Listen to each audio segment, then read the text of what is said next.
Hello and welcome to Wisdom Trek. This is Guthrie Chamberlain and I am your guide to wisdom. This is day 22 of our trek, and for the next 5 days we will be looking at the 25 ways to turn failure into success. We will focus on 5 each day so that our wisdom nuggets will be easy to digest. We are recording our podcast from our studios at Home 2 in Charlotte, North Carolina. As we embark on another week, I want to share some blessings from this past weekend. Saturday, we were able to help our youngest daughter, Janet, and her new husband, Rowan Webster. They were married on April 11th of this year in a beautiful wedding on Holden Beach, North Carolina. We helped them to move from an old rented house into a much newer single-story home in a nice neighborhood in Charlotte. And although the temps were in their mid-90s with high humidity, the day was enjoyable and we were able to get almost everything moved. My muscles are a bit sore today, but other than that, we were thankful that the move went smoothly and we had no issues. Harry, our oldest son who also lives in Charlotte, and our grandson Kip were able to help out some too. On Father's Day, we went to church and lunch with Harry and Kip. Harry's wife Chalimo is serving her 2 weeks of summer camp as an officer in the Army Reserves, so it was good to be able to be there and fill the gap. I also heard from our other 4 children. It's a blessing to have a great relationship with all of our kids and to be a positive influence in their lives. So let's head up the trail today on our Wisdom Trek and begin our investigation of how obstacles or failures, if applied correctly, can actually become our stepping stones for a successful journey. Obstacles or failures in life are always more significant when they are our failures. From my perspective, all my failures are major failures. This reminds me of a saying that goes, minor surgery is when it's performed on someone else, major surgery is when it is performed on me. Well, this also applies to our obstacles and failures. Today we will look at the first 5 lessons that we can learn by turning those failures or obstacles into stepping stones. Number 1, always look for the positive side of an obstacle or failure. It's easy to blame someone else or something else or even fate for the events of our life, but it takes courage to be able to see the bright side of the failure and to move on. So be brave, be persistent, and be dedicated. Be committed, confident, and passionate. Remember, you only have one life to choose from. It takes time and focus to overcome fear and to gain a positive mindset.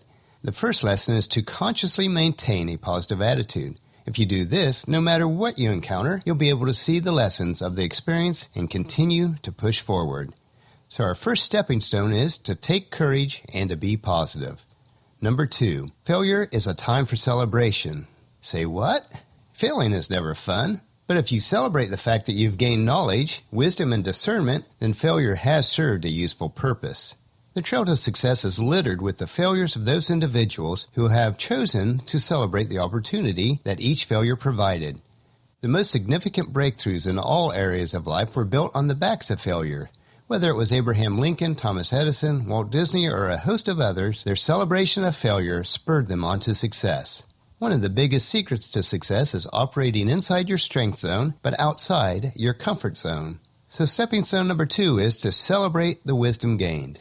On to number 3, failure teaches us to calculate the risks that we take. When we fail, we can analyze the risks that we had to take and readjust the process.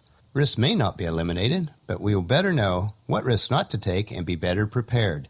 The risk you should take must be calculated. You shouldn't fly blindly into the night or simply hope for the best. Achieving the next milestone on your trek requires calculated risk, along with preparation, practice, and some awareness of your skills and talents. To reach any worthy milestone, you must take risk. Stepping stone number 3 is take calculated risk. Number 4, failure will draw out negative opinions from others. Be prepared to hear from those individuals that will gladly share their negative opinions and doubts about your plans and may try to persuade you to give up before you achieve success. Do not listen to this type of advice, but seek out only those individuals who are wise, experienced, and can provide honest and productive advice, even if you don't agree with what they have to say. Some of those individuals may not see the potential until you do succeed, and when you do succeed, they will no longer see the barriers, but will want to know how you did it. To achieve the greatest success, you have to embrace the prospect of failure. So stepping stone number 4 is accept only wise advice. And then number 5, people who fail often grow as leaders. We are all leaders in some aspect or realm of life. To become a natural leader, you can't be afraid to do, to redo, and then to redo again if necessary. You do not wait for the trail to be smooth and free of obstacles. You are looking forward up the trail and are willing to take those calculated risks. You embrace the journey of a life that would make life better for yourselves and others. You are perfectly willing to slip and stumble at times in order to advance. You take responsibility for your failures and you learn from it. You have passion for what you do and improve on your failures and persist until you make a success of it. The sweetest victory is the one that is most difficult, the one that requires you to reach deep down inside, to struggle with every step that you take, to be willing to traverse the most precarious of trails without knowing what the path may be like once you reach the next mountaintop. So stepping stone number 5 is growth comes during times of difficulty. As we consider how failure can lead us to success this week, I'll bring out some observations from scriptures where failed attempts, through learning and wisdom, became great successes. Today, let's look at the story of Moses and his father-in-law, Jethro. This story can be found in Exodus 18, verses 13 through 18. And it reads like this. The next day, Moses took his seat to hear the people's disputes against each other. They waited before him from morning till evening. When Moses' father-in-law saw all that Moses was doing for the people, he asked, "What are you really accomplishing here? Why are you trying to do all this alone while everyone stands around you from morning till evening?" Moses replied, "Because these people come out to me to get a ruling from God. When a dispute arises, they come to me, and I am the one who settles the case between the quarreling parties. I inform the people of God's decrees and give them instructions." "This is not good," Moses' father-in-law exclaimed. "You are going to wear yourself out, and the people too. Your job is too heavy of a burden for you to handle all by yourself." In other words, Jethro was letting Moses know that in this situation he was failing at his task. But by learning from his advice, he can achieve success. We'll continue this story tomorrow to see the advice that Jethro gave to his son-in-law Moses, as we look at 5 more ways that we can turn failure into success. Well, that'll finish our podcast for today. Tomorrow, join us for Stepping Stones numbers 6 through 10 on our journey to turn failure into success. So please check in our camp tomorrow for another day of Wisdom Trek, Creating a Legacy.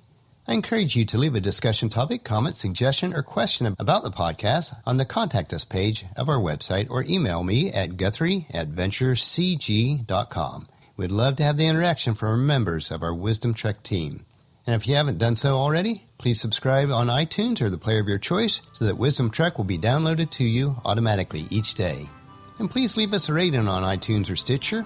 This will mean so much to you so we'll know how we're doing and how we can serve you better. And I thank you for that. As we take our trek together, let us always live abundantly or fully, love unconditionally, listen intentionally, learn continuously, lend to others generously, lead with integrity, and leave a living legacy each day. This is Guthrie Chamberlain reminding you to keep moving forward, enjoy the journey, and create a great day. See you tomorrow.